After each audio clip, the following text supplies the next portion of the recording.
Hai, Assalamualaikum. Kembali bersama kami di Malaysia hari ini dan kita teruskan lebih banyak perkongsian pada pagi ini. Saya percaya 15 November 2022 adalah ibarat permulaan kepada satu tarikh, satu minggu yang panjang ya. Benar. Untuk kita berikan kepada seluruh rakyat Malaysia kuasa dan juga pilihan untuk kita memilih kerajaan yang baharu. Hari ini tarikh yang diberikan tanggungjawab besar kepada 265,531 pengundi awal, anggota tentera dan juga polis dan juga PGA bersama pasangan-pasangan mereka. Betul. Dan mereka akan turun bermula pada hari ini untuk melakukan tugasan kerana pada 19 November nanti seperti yang kita sedia maklum mereka akan bertugas dan itulah tujuannya juga. Dan akan kami bawakan perkembangannya di beberapa lokasi di dalam negara kita untuk kita kongsikan tentang bagaimana proses pengundian ini dan lebih penting juga untuk kita melihat kepada sistem demokrasi Malaysia yang pada ketika ini bermulalah secara rasminya sejak daripada penamaan calon sehinggalah tempoh berkempen, pengundian awal, nanti pengundian kita semua pada 19 November nanti. Saya percaya mereka ni malam semalam kan dah berbincang dah dengan pasangan macam mana nanti mungkin ada yang dah lupa macam dah nak mengundi, mungkin ada yang baru pertama kali. Saya percaya ada juga yang pertama kali mengundi macam mana nak mengundi tu kat kotak tu. Ingat lagi 2018 bila nak mengundi tu awak punya macam mana? saya takut. Saya takut saya menyumbang kepada undi rosak. Undian rosak. Kan. Jadi kadang-kadang kena duduk balik. Betul. Apa yang perlu buat, apa yang jangan buat. Jadi mungkin hari ini kita boleh kongsikan juga. Betul, padahal tempohnya lebih kurang 5 minit saja proses nak berada dalam tempat tu kan. Dan ini antara langkah-langkahnya untuk kami bawakan kepada anda berkenaan dengan cara nak mengundi dengan betul, persediaan awal, pemahaman semua dan kita nak kongsikan macam mana nak memangkah lah kan. Ini contoh undi yang diterima boleh lah. Yang boleh. Tanda X tersebut berada dalam kotak dan tidak melepasi sempadan ruang calon yang lain. Ada yang tanya, kena betul-betul ngam penuh-penuh ke? Kalau kurang sikit ke? Tak apa, boleh juga. Yang kecil sikit pun tidak sepenuh kotak pun boleh, cuma jangan melebihi ataupun melepasi sempadan ruang calon yang lain. Saya rasa untuk selamat ambillah yang terakhir tu. Yang nombor 3 tu? Yang comel tu. Saya pilih yang comel. Jangan terlalu, sebab kadang-kadang takut kan. Jadi biarlah kita berada di zon selamat. Kalau saya suka yang nombor 1 tu. Awak suka? Sebab Alang dah 5 tahun sekali ni, kita gunakan ruang sepenuhnya. Jangan tamak, Hanis. Saya tidak takut tamak. bila macam terlalu excited tu kan. Terlebih? Tak ada terlebih tak boleh padam. Betul. Okey, itu contoh yang diterima ya. Antara yang tak diterima ni, yang boleh menyumbang kepada undi yang boleh ditolak. Apa dia? Ini adalah apabila kertas undi yang kosong tidak bertanda. Maksudnya macam mana kita dapat, itulah yang kita masukkan ke dalam kotak. Ini betul-betul takut ni. Apa masalah hidup dia? Okey, yang ni tanda pangkah lebih daripada satu calon. Ini pun tak boleh buat pilihan, Fariha. Masalah hidup jangan bawa kepada pengundian ya. Tolong Pilih yang tepat. Dan yang ini pun satu juga, berada di tengah-tengah antara calon. Ini apa? Ini nak buat topografi ke? Ini terlebih kreatif ni, tak boleh ya.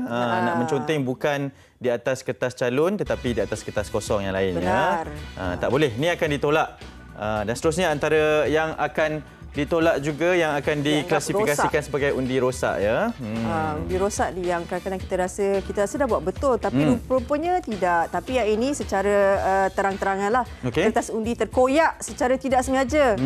Banyak-banyaklah berselawat ketika membawa kertas undi tersebut. Ini pun terdapat tulisan yang membolehkan pengundi dikenal pasti. Okey, dia tulis nama dia. Dari mana? Kak Abu bin Ali tu, calon A. Dia beritahu kat calon A tu Abu yang undi dia. Tak boleh. Tak perlu. Okey, tak perlu ya. Itu antara yang boleh membuatkan undi rosak. Okey, itu pemahaman bersama. Yang penting ringkas sahaja. Tak perlu nak terlebih kreatif ke apa ke. Kita pangkah kepada kotak yang kita berkenan saja ya. Dan saya percaya sekarang ni SPR pun telah berkongsi banyak juga infografi.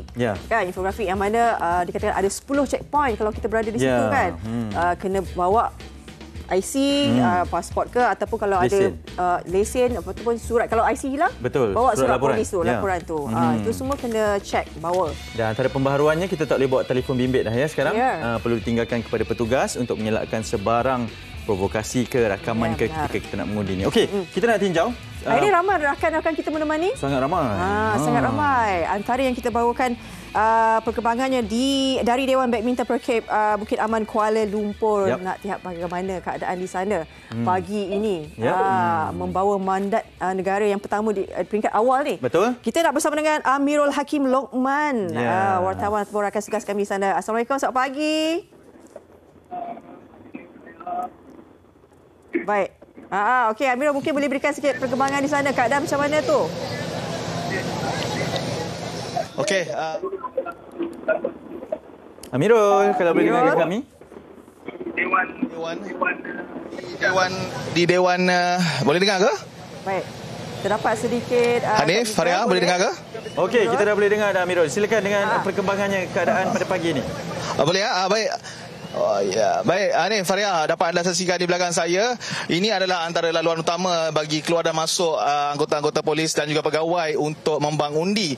Dan dapat saya kongsikan keadaan sini begitu rancak sekali, di mana kehadiran sedang dengan menyaksikan anggota-anggota dan juga pegawai bersama pasangan, dan di mana antara yang saya boleh saksikan juga antara hawal untuk membang undi seperti pengarah Jabatan Siasatan Jenayah Narkotik Bukit Aman Datuk Seri Ayub Han Maidin Piche, kemudian dari pengarah Keselamatan Dalam Negeri dan Ketenteraman Awam Datuk Seri Hazani Ghazali, dan juga pengarah JIPS Datuk Seri Azri Ahmad. Dan di pusat mengundi ini ada 2 dan dengan menyediakan 15 saluran untuk pembangan undi. Daripada 15 saluran ini juga ia melibatkan kira-kira 7,000 lebih anggota dan juga pegawai bersama pasangan untuk membuang undi di sini. Dan masih lagi media menantikan setakat ini kira-kira kemungkinan jam 9.40 ataupun 9.45 untuk menantikan Ketua Polis Negara Tan Sri Akhil Sani Abdullah Sani untuk juga membang undi di sini. Dan apa juga menyaksikan daripada 2 pusat mengundi, satu adalah di Dewan Badminton Perkap Bukit Aman, satu lagi di Mes Pegawai. Dan di sini dia menyediakan 8 saluran dan selebihnya di Mes Pegawai. Dan saya rasa ini sahaja mungkin perkembangan yang saya boleh kongsikan. Masih lagi berlangsung sesi pembangan undi bagi anggota polis dan juga pegawai polis di Bukit Aman. Kembali bersama Hanif di Fariha dan Fariha di Seri Petang, silakan. Ya, baik. Okey, Amirul, terima kasih dengan laporannya ini. Memang ialah keadaan pun sangat tenang kan. Apabila anggota yang bertugas ini pun mengundi, memang mereka perlu melihat kepada disiplinnya juga, keadaan pun tenang, dan ini yang memang kita nakkan raikan sistem demokrasi di Malaysia ni kan. Betul, betul. Bila kita kata membabitkan camp, membabitkan juga anggota polis, polis sebagainya, adalah juga nanti dah mula dah ada banyak isu. Tapi isu tu kita fikir dulu, biarkan mereka mengundi dengan tenang. Kita nak beri sedikit informasi berkenaan dengan undi awal ni. Kadang ada orang undi awal, ada juga yang tanya-tanya ada undi awal. Kenapa ada undi awal? Dah bermula ke kata 19, kenapa 15 kan? Ini sedikit pencerahannya berkaitan dengan informasi undi awal.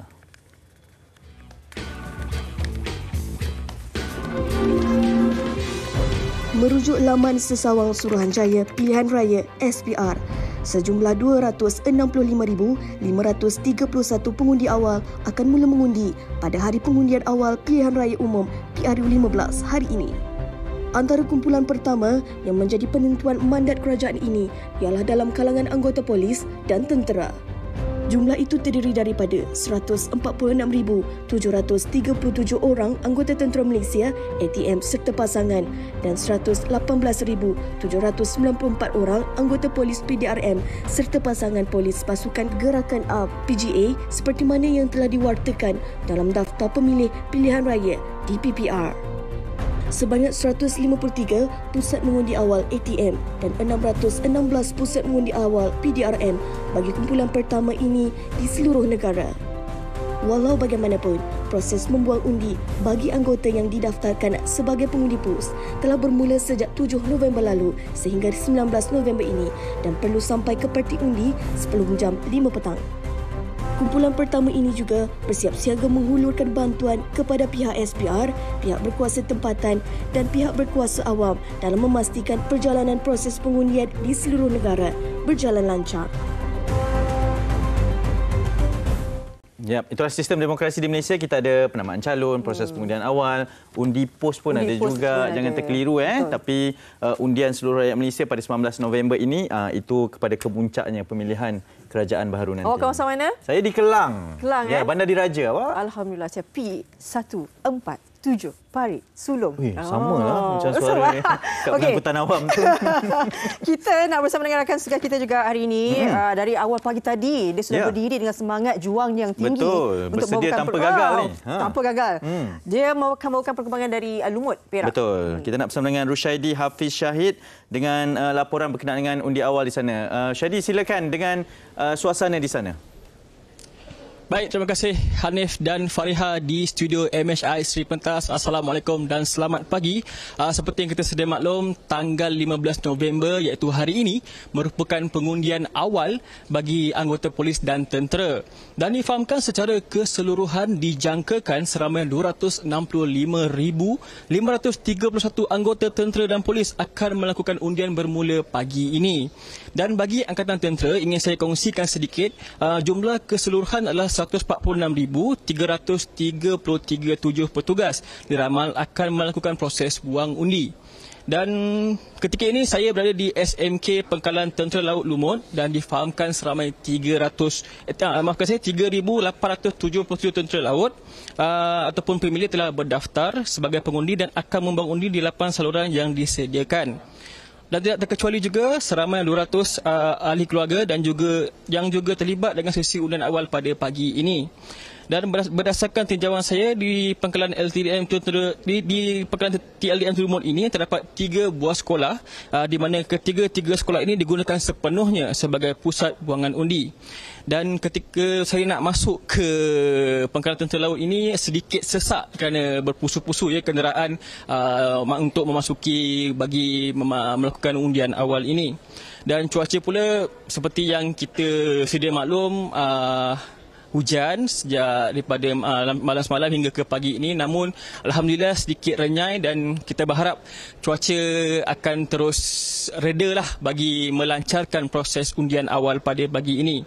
Dan sepanjang pemerhatian saya juga, keadaan di pusat undi di SMK Pangkalan Tentera Laut TLDM Lumut ini amat terkawal dan dijangka akan berakhir proses buang undi pada jam 5 petang nanti.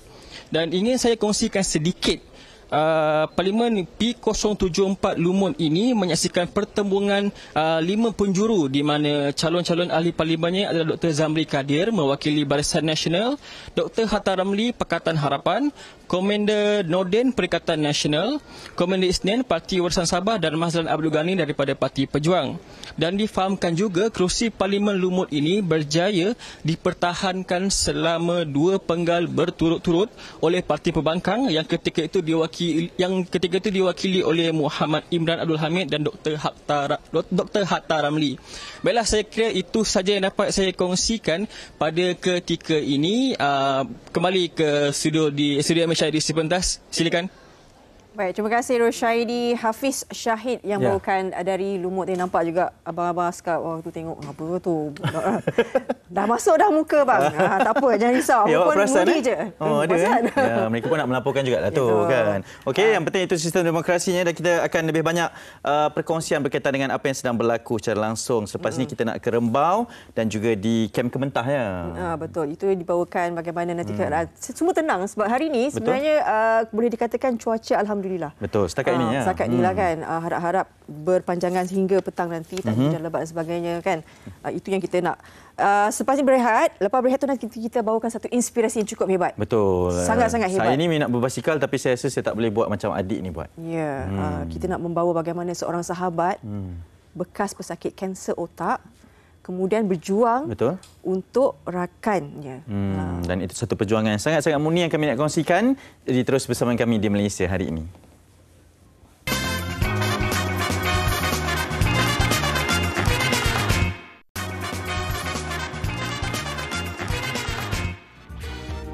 Hidup ialah sebuah perjuangan.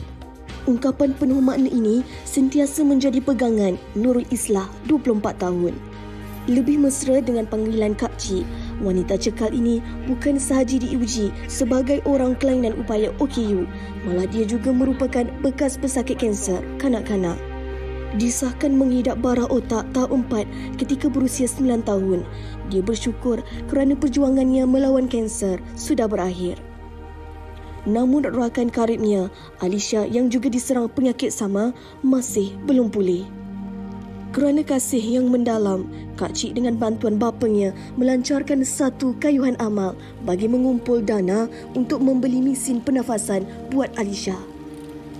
Chakna Gori Bird Ride 2022, sebuah aktiviti berbasikal yang menjelajah daerah sekitar Negeri Sembilan sejauh lebih 400 km selama 7 hari. Dengan menggunakan basikal tandem, mereka berjaya mengumpul dana sebanyak RM10,000 hanya pada hari pertama kayuhan. Risalah turut diedarkan di setiap tempat perhentian sewaktu melepaskan lelah bagi memperkenalkan Cancer Associates and Crime Rate Network (CACNA) kepada orang ramai. Jelajah ini mendapat perhatian terutamanya dari peminat aktiviti berbasikal dan kutipan keseluruhan telah mencapai sebanyak RM30,000. Perancangan bagi jelajah kayuhan pada tahun 2023 akan lebih mencabar iaitu sasar kayuhan Kak Cik Islah untuk mengelilingi semenanjung Malaysia.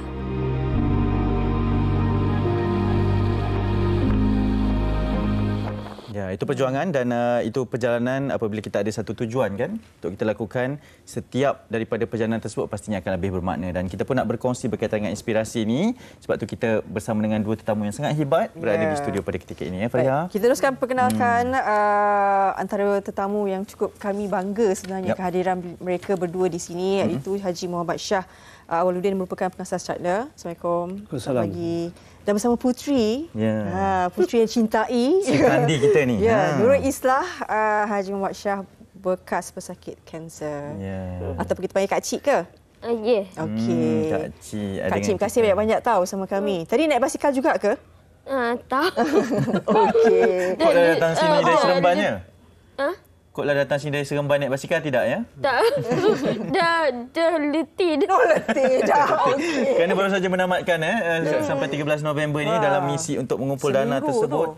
Betul. Haji mungkin boleh kongsikan terlebih dahulu berkenaan dengan tujuan murni ni, sebab Kak Cik dari usia 9 tahun berjuang dengan kanser ini dan sekarang nak membantu rakannya pula. Ya, terima kasih. Kami sebenarnya dari Persatuan Sokongan Kanser Kanak-kanak yang dikenali lebih sebagai CACNA. Saya dan isteri menubuhkan persatuan ini bersama beberapa kawan-kawan tahun 2008 ketika Kak Cik Islah sedang dirawat. Jadi sebenarnya kalau orang katanya CACNA tu siapa? CACNA tu sebenarnya inspirasinya datang daripada Kak Cik. Jadi untuk membantu rakan-rakan senasib. Jadi memang kami banyak aktiviti untuk membantu bantuan kepada pesakit-pesakit, dan cuma untuk kali ini kami buat kayuhan berbasikal ni Jelajah Negeri Sembilan. Matlamatnya pertama secara umum untuk meningkatkan kesedaran masyarakat tentang isu-isu berkaitan dengan kanser kanak-kanak. Kedua, untuk memberi inspirasi kepada semua, bukan setakat pesakit kanser. Yang ketiganya untuk mengumpulkan dana. Dan untuk dana pada kayuhan kali ini kami khususkan terutamanya untuk membantu kawan ataupun kira adik angkatlah kepada Kak Cik, iaitu Alisha. Baik. Kak Cik, apa yang membuatkan Alisha itu begitu istimewa di hati Kak Cik? Sebab dia sangat sakit Kak Cik. Dia Kak Cik ku kahun dia. Kak Cik ku rasa macam dia adik Kak Cik enggak disuka kayak adik Kak Cik. Masa Kak Cik bagi tahu Alisa nak buat kayuhan ni, macam mana Kak Cik cakap dekat dia? Kak Cik nak kukul dan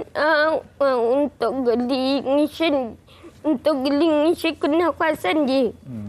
Keadaan Alisha sekarang agak makin, kesihatan dia makin merundum ke ataupun bagaimana? Dia stabil, kanser tak ada. Tapi sebab dia ada masalah pernafasan yang mana karbon dioksida daripada badan dia tak boleh keluar secara efisien. Jadi kalau orang normal 30%, dia sampai 60% lebih. Jadi kalau dibiarkan, organ-organ dia akan rosak dan nyawanya akan terancam. Dan yang kedua yang lebih teruk lagi ialah pada waktu malam, bila dia tidur, pernafasannya boleh terhenti sendiri. Jadi perlukan mesin tu. Buat masa ni ada satu mesin yang dia dah beli sebelum ni, tetapi mesin tu tak efisien dan tak portable. Jadi menyebabkan Alisha terpenjara dalam rumah dia. Jadi kami sedang usahakan untuk beli satu mesin yang portable dan yang lebih efisien, yang boleh reduce carbon dioxide level dalam badan dia, dan jugalah untuk berusaha untuk menjaga nyawa dia. Ya, dan kerana itulah inspirasi untuk melakukan kayuhan amal ini selama seminggu. Ini ideanya Kak Cik sendiri ke yang nak mendesak ke untuk buat ke macam mana ni? Sebenarnya Kak Cik nak kayuh satu semenanjung. Ui. Wow, Kak Cik. Wow. Tapi, Seremban Port Dickson. Hari pertama, hari kedua PD Rembau Tampin, hari ketiga Tampin Gemeh. Hari keempat Gemeh Kuala Pilah pula. Hari kelima Kuala Pilah Bahau Sipertang. Lepas tu hari keenam kita rest dulu. Kan daging salai jap. Lepas tu hari ketujuh kita sambung. Sipertang Kuala Kelawang Lengging. Lepas tu hari terakhir tu Lengging Nilai Seremban. Ya. Kembali ke Seremban. Tadi saya tengok ni visual. Kayuhan secara duo ni, saya rasa ini bukan satu yang mudah. Sebab dia ada sinkronis dan sebagainya. Kak Cik macam mana Kak Cik cerita pengalaman nak berlatih ni nak sebab nak sama, detak hati tu kena sama kan? Cuba cerita. Apa cabaran dia? Cabaran dia Kak Cik rasa seronoklah teki gila nak naik bukit tu ke Kak Cik. Kak Cik tutung hati tekan kayu. Naik bukit tu lah kan, susah. Kenapa Haji ikut jalan ada bukit ni Haji? Susah. Sebab pertama Negeri Sembilan ni terkenal dengan rute basikal yang banyak bukit. Betul. Yang keduanya sebab sebenarnya kami prepare untuk jalan-jalan semenanjung. Okey. Kalau ada peluang dan ada rezeki panjang umur, kami akan buat jelajah tu pada bulan Februari 2023. Okey, wow, tak lama lagi. Okey, setakat ini sebab tadi difahamkan untuk mengumpul dana. Setakat ini macam mana perjalanan proses pengumpulan dana tersebut, berapa yang diperlukan dan berapa dah dicapai? Kita target mula kita target 10,000 je sebab kami pun tak ada kemampuan sangat. Tapi alhamdulillah sebelum kami mula berkayu kami dah dapat kumpul 10,000. Jadi kami revise lah target tu. Jadi jadikan 50,000. Tapi yang terkumpul sekarang ni baru tak sampai 30,000 lagi lah. Jadi kalau dapat lagi sebab kita nak belikan mesin tu Alisha ni cepat. Supaya dia boleh mudah boleh pergi sekolah dan sebagainya lah. Sepanjang membawa misi tu, ada tak jatuh? Ceritalah pengalaman nak tahu tu. juga. Kak Cik, kita nak Kak Cik yang cerita ni Kak Cik. Ada Kak Cik jatuh. Ayah tengok dekat sungai kan jatuh dekat rumput. Dekat jalan kedai tu jatuh. Kak Cik kucing tangan macam ke atas. Oh, ya ke? Tapi bangkit balik kan? Kak Cik bangun balik. Tak ada masalah lah. Itu cabaran dia Kak Cik. Hujan macam mana Kak Cik? Hujan. Waktu nak pergi dari mana? Lengging ke Nilai. Lengging ke Nilai tu hujan. Kaki lah gasar tu. Kak Cik kata, ayah, hujan ni takkan tak berhenti. Takkan tak berhenti? Berhenti ke tidak, Kak Cik? Tak berhenti. Haji pun tak berhenti, Haji. Sampai kat segaya nak terus pergi kat Using. Universiti Sains Islam Malaysia. Ya, Haji mungkin ialah sebab yang menyaksikan kita melihat kepada inspirasi perjuangan Kak Cik kan. Kalau nak perkenalkan Kak Cik ni sebenarnya kondisinya macam mana? Bermula dari 9 tahun diuji sehingga sampai sekarang. Dia sebelum umur 9 tahun dia seorang kanak-kanak yang normal. Di antara 6 orang adik-beradik dia adalah seorang anak yang sangat sihat dan kuat. Tapi bila didiagnosis ada tumor dalam otaknya di bahagian cerebellum, di bedah, di kena rawatan kemoterapi, radioterapi. Dia kerosakan pada saraf tu menyebabkan dia menjadi OKU, iaitu OKU fizikal yang mana dia kehilangan keseimbangan badan. Tapi bila naik basikal macam mana Kak Cik? Seronok tak rasa OKU. Bila dia duduk atas basikal tu, sebab tu saya pilih gunakan basikal tandem sebab dia tak boleh basikal single. Jadi saya yang kontrol basikal di depan, dia tolong saya kayuh. Dari belakang. Jadi dengan itulah sebenarnya pada kami sebenarnya sesiapa pun boleh buat sesuatu. Walaupun seorang OKU. Jadi dengan mungkinlah dengan apa yang Kak Cik buat ni boleh memberi kita inspirasi kepada lebih ramai anggota masyarakat, terutamanya yang sihat-sihat. Buatlah sesuatu untuk keluarga kita, untuk masyarakat kita, untuk negara kita. Itulah harapan kami lah. Kak Cik, okey, sekarang ni misi adalah membantu Alisha. Mungkin Kak Cik sendiri, hati Kak Cik kan, selepas ini apa lagi yang Kak Cik akan teruskan? Gantu kanak-kanak yang lain. Gantu dari segi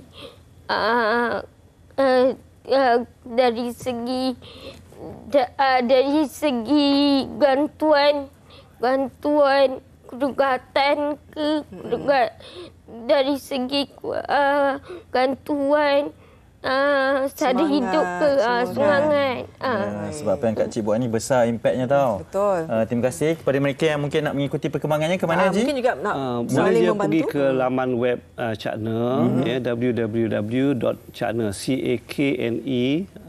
Cakna, ingat Cakna je lah, Cakne. Boleh pergi Google, Cakna je, Cakne. InsyaAllah boleh jumpa. Kita ada Facebook, kita ada Instagram, ada Twitter juga. Nanti Kak Cik rajin-rajin buat Instagram live nanti kita nak masuk. Nak kacau-kacau Kak Cik kat situ ya. Okey, terima kasih banyak Tuan Haji. Tuan Haji Muhammad Shah Awaluddin, pengasasanya dan juga bapa kepada Nurul Islah, bekas pesakit kanser. Harap kami doakan moga dikurniakan kesihatan yang baik ya. Sebab banyak lagi misi-misi lain. Nanti ni nak pusing Malaysia kan? Satu Malaysia Kak Cik. Janganlah gelak Kak Cik. Amboi, tapi kalau hujan berhenti ya. Kalau hujan lebat berhenti. Ayah tak berhenti. Okey, kita berehat seketika. Sekembalinya nanti kita nak bersama dengan ini merupakan seorang penyanyi. Betul? Yang kalau dengar lagu ni saya tak tahu akan teringat. Dia tahun 1990-an tu lagu je. Alamak. Awak imbas kenangan-kenangan lah. Masa tu sekolah lagi dek. Sekolah lagi. Akak sekolah lagi dek. Baik, saya masih lagi kecil bermain di taman permainan waktu tu ya. Okey, kita berhenti seketika, teruskan bersama kami Malaysia hari ini.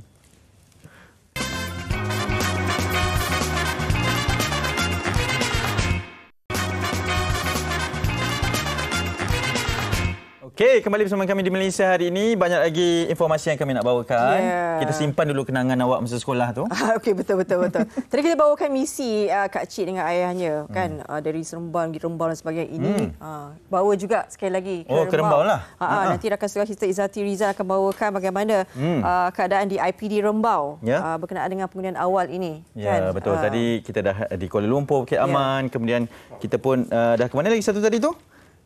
Ke Lumut Perak kan. Sekarang kita nak ke Rembau pula. Izzati Rizal, kalau dah bersedia mungkin boleh kongsikan berkaitan dengan keadaan di sana dan difahamkan setara saja sama, maksudnya semua sampai jam 5 petang kan. Proses pengundian awal ni. Dan jangan lupa apa yang penting, dokumen-dokumen penting itu apa yang perlu dilakukan. Seperti mana tadi kita dah kongsikan, buat penandaan tu biarlah penandaan yang benar, yang betul. Jangan ditolak, jangan undi rosak. Kerana ini dah berapa tahun kita tunggu. Penantian yang mendembarkan juga menentukan hala tuju masa depan kita dan generasi akan datang. Ya, betul. Jadi kita nak saksikan ataupun nak beritahu berkenaan dengan perkembangan di Rembau pada ketika ini. Rakan setugas Izzati Rizal, silakan. Silakan.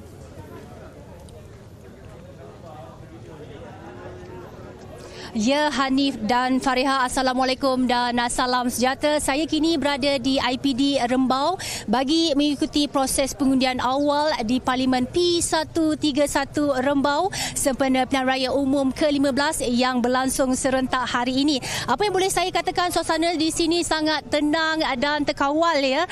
Di mana di IPD ini seramai 327 pegawai dan juga anggota akan menunaikan tanggungjawab mereka untuk memilih di pertembungan 5 penjuru ini. Dan di Parlimen Rembau ini sebanyak 4 lokasi pusat pengundian awal dibuka, iaitu di kem tentera, IPD dan juga balai polis yang merekodkan secara keseluruhannya sebanyak 2,217 pengundi. Dan bagi mengetahui lebih lanjut mengenai situasi di Parlimen Rembau ini, saya sangat bertuah kerana bersama dengan Ketua Polis Daerah Rembau iaitu Tuan Hazri Muhammad. Terima kasih Tuan kerana sudi bersama dengan MHI. Jadi Tuan, bagaimana setakat jam 10 pagi ini, bagaimana perkembangan pengundian awal di Parlimen ini Tuan? Setakat pukul 10 kita kehadiran di IPD Rembau, pengundi undi awal seramai 30% daripada jumlah tadi 327. Jadi untuk dua saluran. Ya. Setakat ni bagaimana mungkin nasihat Tuan? Difahamkan ada yang sebelum ini positif COVID-19 ya Puan? Cuma positif COVID-19 ada seorang tapi dah pulih. Jadi kita pun ada KKM, pihak KKM pun memantau sekarang di tempat mengundi awal ini. Jadi nasihat saya yang lain supaya ikut SOP. Mana saya nasihatkan pertama tidak membawa handphone ke dalam tempat mengundi dan juga memakai pelitup muka untuk keselamatan dan juga menjaga jarak. Baik, terima kasih Tuan kerana sudi bersama MHI. Baiklah, di 5 penjuru ini ia merupakan pertembungan sengit di antara Carun Barisan Nasional BN Datuk Seri Muhammad Hassan, PH diwakili oleh mantan Presiden Majlis Belia Negara iaitu Zulkifli Johar, PN diwakili Muhammad Nazri Muhammad Yunus, manakala Pejuang diwakili Ramli Awaluddin dan juga PSM diwakili S. Nagaran. Dan untuk itu kepada abang, kakak polis dan juga askar, selamat mengundi di Parlimen Rembau ini saya ucapkan. Dengan itu sekian saja laporan saya di IPD Rembau ini, kembali bersama anda di Sri Pentas. Okey, baik. Terima kasih Izzati di atas perkongsiannya dan difahamkan ada statistik yang kita nak kongsikan. Setakat jam 9 pagi tadi, 16% proses undian ataupun pengundi telah pun keluar untuk melakukan undian masing-masing bagi proses undian awal ini. Pastinya dalam keadaan sekarang ini pun kes COVID-19 pun dah semakin meningkat. Kita tahu benda tu. Dan diharapkan juga nanti kepada mereka jagalah juga pengenalan kendiri itu kan. Sebab kita pun risau juga kalau boleh tak naklah dalam keadaan PRU ini timbul isu yang telah dimainkan sebelum ini. Betul, setuju. Kan? Sebab kita dah tarikh 19 November tu semakin mendekat. Jadi apa pun jagalah kesihatan. Kalau sekiranya dah tahu ada simptom sebagainya, cek awal-awal supaya kita tahu diri kita ni sihat ke tidak, bagaimana. Kalau tak sihat macam mana pula tanggungjawab nak mengundi bagaimana.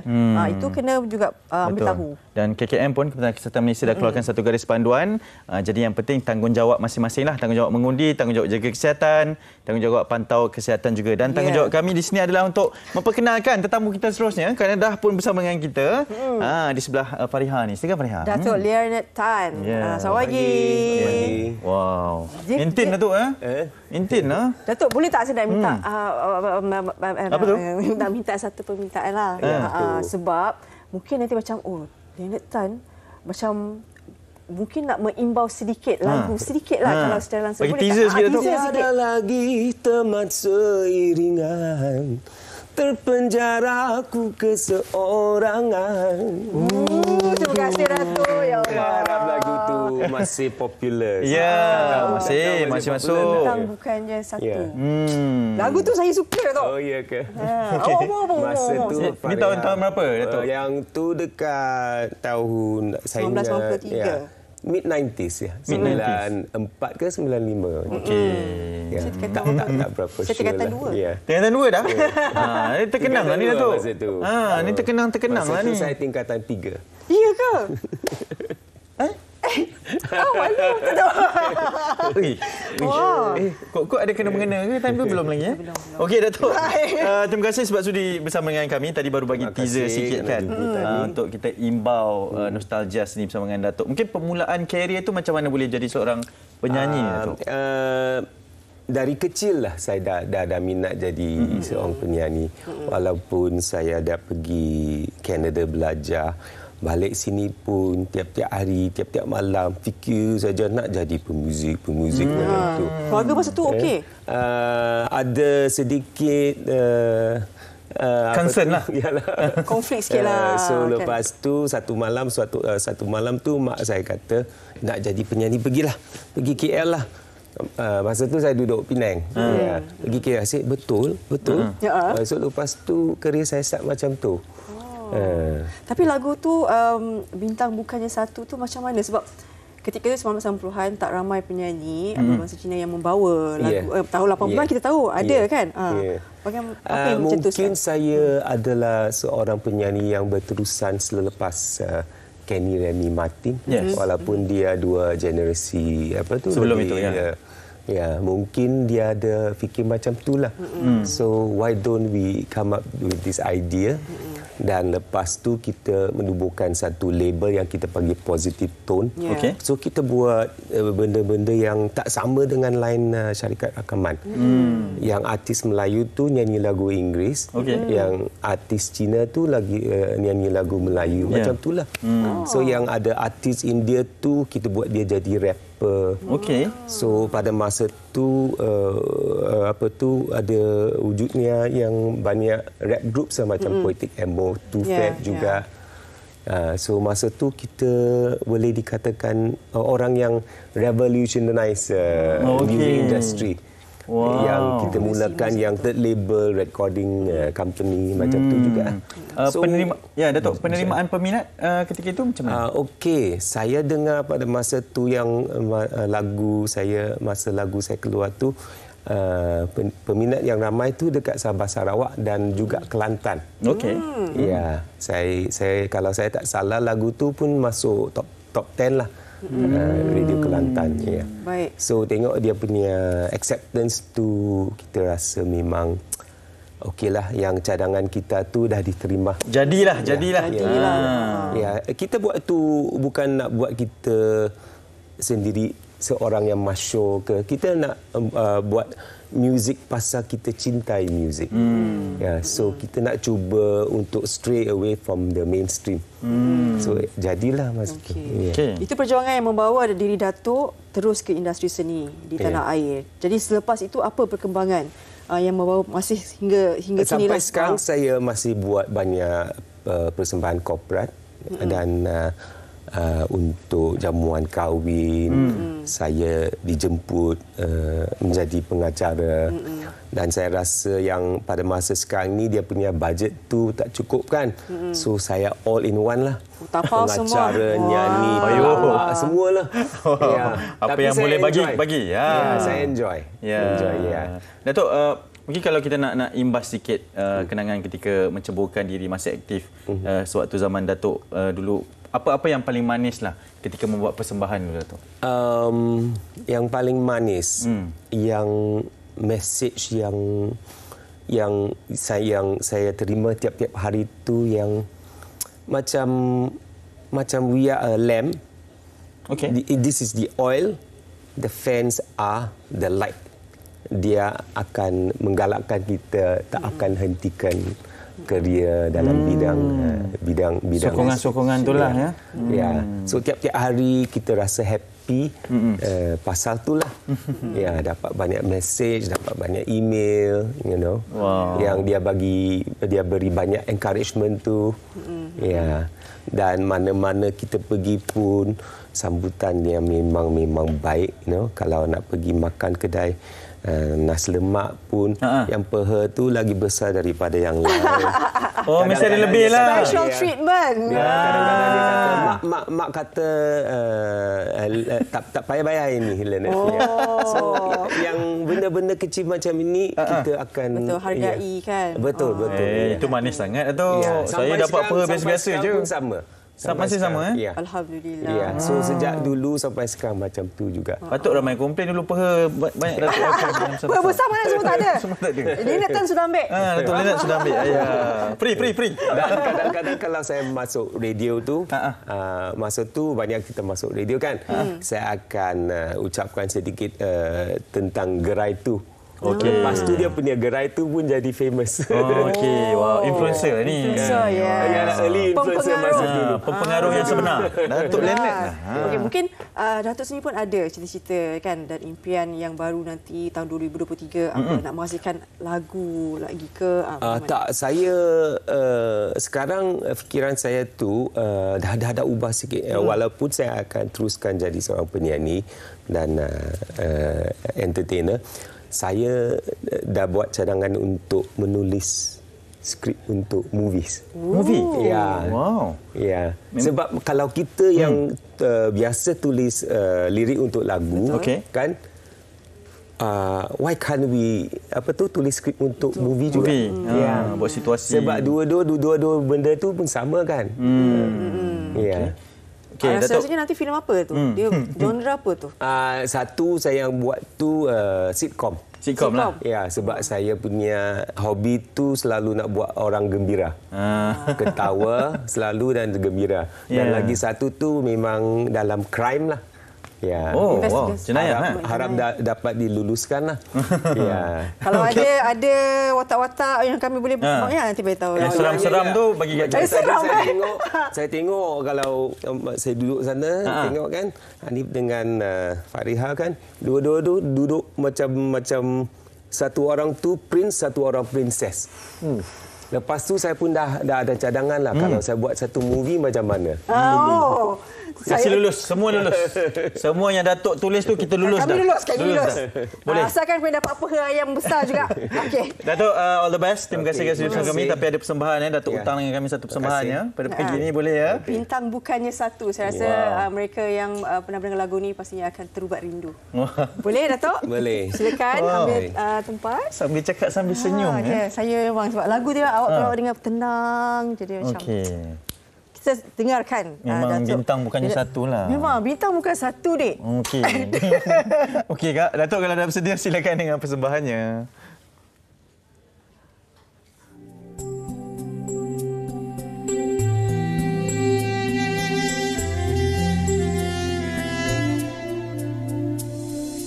Bintang bukan satu, begitulah ucapan bibirmu.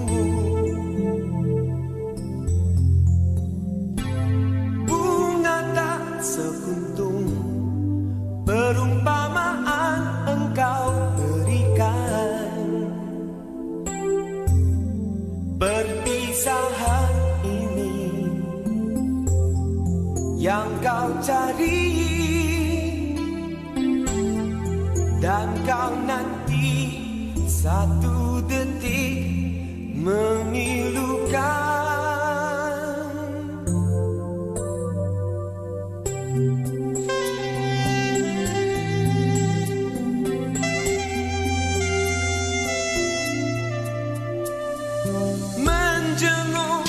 Kembali saat indahnya kita berdua, terhanyut diriku di lautan yang penuh lakonan. Tapi sememangnya hidup ini tidak pernah kekal untuk selamanya. Kini ku rebah sendiri, tiada lagi teman seiringan, terpenjara ku keseorangan, mencari tapak untuk berdiri lagi.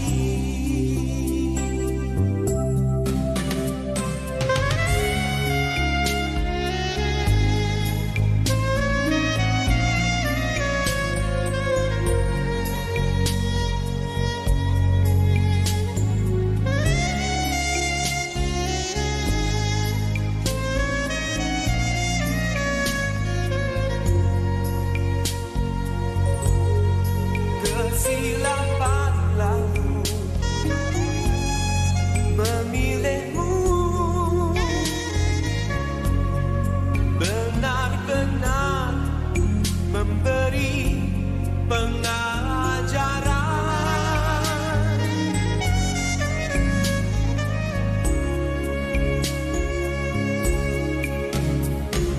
Tiada lagi teman seiringan, seorangan, mencari tapak untuk berdiri.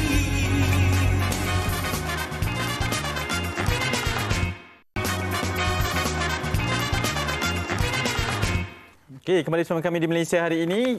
Kita nak teruskan lebih banyak perkongsian. Fariha masih lagi diimbau-imbau ketika tingkatan 2 ya. lagi. Bintang bukan satu. Bintang bukan satu. Betul lah. Ada ke bintang satu? Dah jumpa ke belum yang satu tu? Banyak. Bisa. Okey, kita teruskan sikit perkongsian berkenaan dengan ini pertandingan pidato harga sawit Malaysia. Ini kita untuk menggalakkan pelajar lah. Hargai dan pertahankan komuniti sawit. Jadi kita kongsikan sedikit. Ini Kementerian Perusahaan Peladangan dan Komoditi KPPK menerusi Majlis Minyak Sawit Malaysia MPOC dengan kerjasama Kementerian Pendidikan Malaysia telah menganjurkan pertandingan pidato Hargai Sawit Malaysia dengan matlamat meningkatkan kesedaran dan pengetahuan dalam kalangan pelajar mengenai sawit Malaysia. Jadi pertandingan ini sebenarnya yang bertajuk Hargai Sawit Malaysia ini membabitkan penyertaan pelajar-pelajar dari sekolah rendah dan sekolah menengah untuk memfokuskan kepada usaha KPPK untuk mencari duta kecil bagi mempromosikan manfaat dan juga kebaikan minyak sawit keluaran Malaysia. Ya, dan bila orang kata berkenaan dengan pertandingan pidato, para pelajar didedahkan lebih awal mengenai sejarah dan perkembangan sektor sawit di dalam negara selain memupuk pemikiran kreatif dan kritis dalam kalangan pelajar.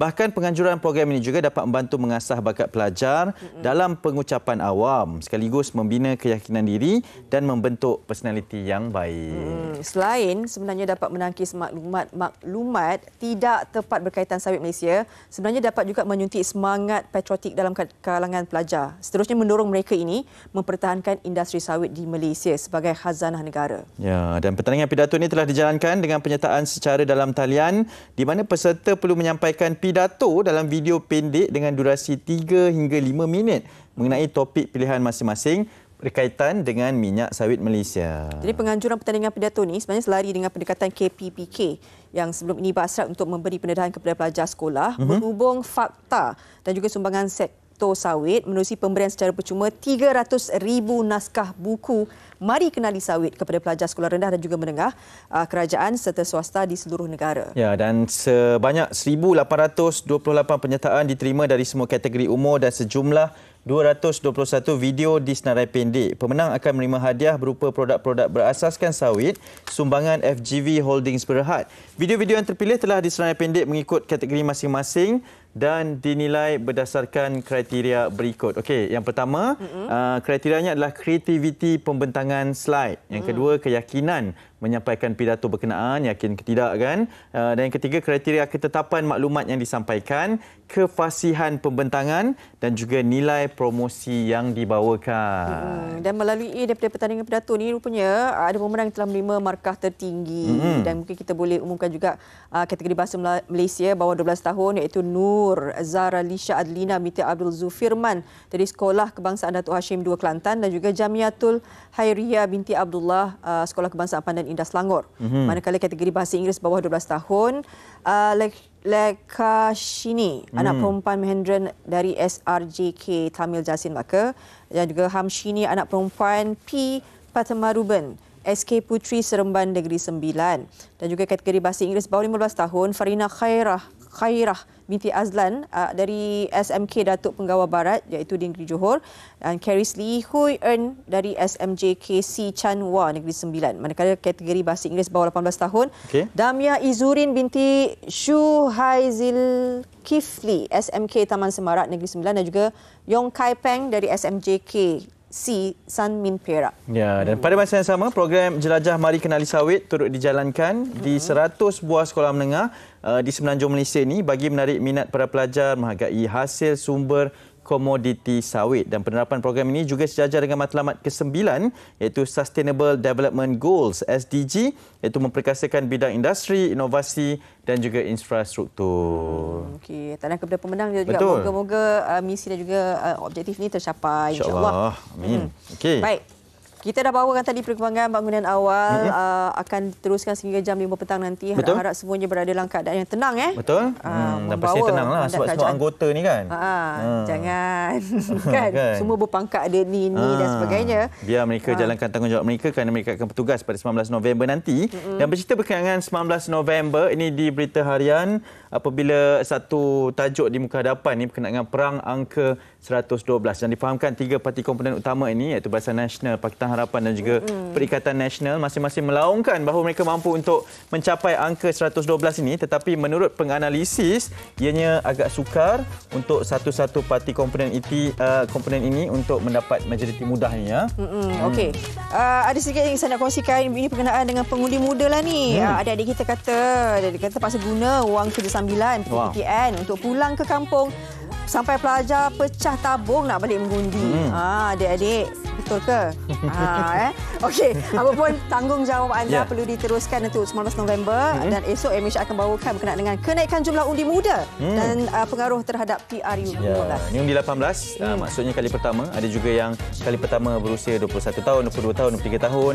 Jadi besok kami akan bincangkan dengan berlanjut. Jadi terus bersama dengan kami di Malaysia hari ini. Jaga diri, okey?